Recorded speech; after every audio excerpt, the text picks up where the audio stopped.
si Inday Sara Duterte at hindi siya karapat-dapat na ma-impeach. She does not deserve to be impeached.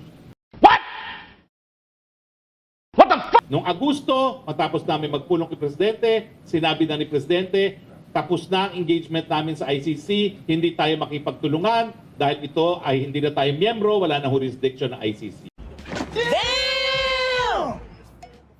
Inulit po niya yan matapos mabasura ang apela ng OSG na ang dahilan naman na nabasura ng OSG hindi naman ginamit na argumento ng OSG na tayo bumitaw na sa pagiging miyembro ng ICC, no? At sinabi talaga yon sa desisyon ng pre-trial chamber at ng appellate chamber na hindi naman yun ang argumento ng OSG. Pero inulit ni Presidente, tapos na engagement natin sa ICC. Pagkatapos na magsalita ni PBBM na hindi dapat i-impeach ang BP Sara, ito ng resolusyon na hinain para naman humihingi na kinakailangan makipagtulungan sa ICC sa investigasyon laban sa mga Duterte.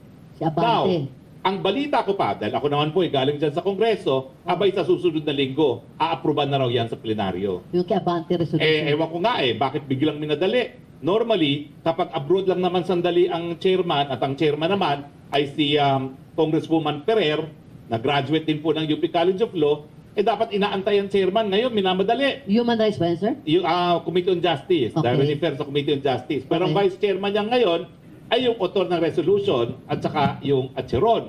At ang balita ko next week, dahil alam niyo naman, maraming marites dyan sa aking mga dating kasama sa Kongreso, ay dadali na sa plenaryo para aproban.